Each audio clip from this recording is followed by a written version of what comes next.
بسم الله الرحمن الرحيم.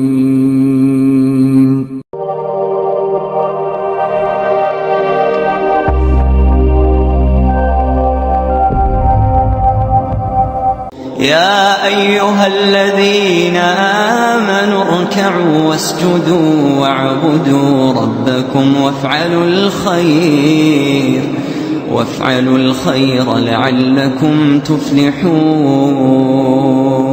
قال رسول الله صلى الله عليه وسلم: أفضل الصدقة سقي الماء. لك سر عند الله بينك أنت وبين الله.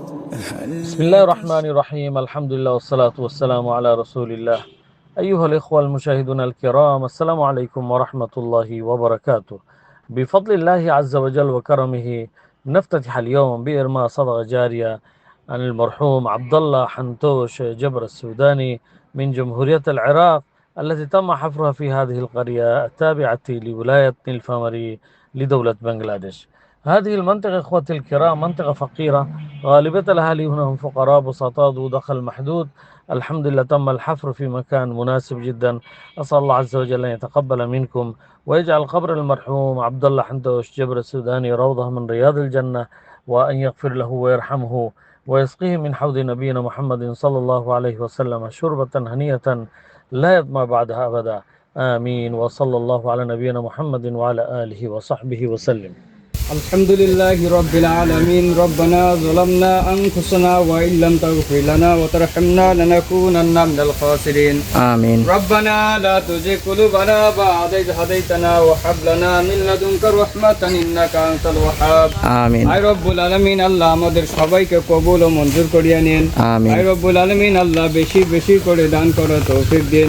আয় রব্বুল আলামিন, আল্লাহ যিনি দান করছেন আল্লাহ ওনাকে কবুল ও মঞ্জুর করিয়ে নিন। আমিন। আয় রব্বুল আলামিন, আল্লাহ ওনার হায়াতের মধ্যে বরকত দিন। সাল্লাল্লাহু তাআলা আলা খায়রি খালকিহি মুহাম্মাদি ওয়া আলিহি ওয়া আসহাবি আজমাইন। آمين. برحمتika يا أرحم الراحمين.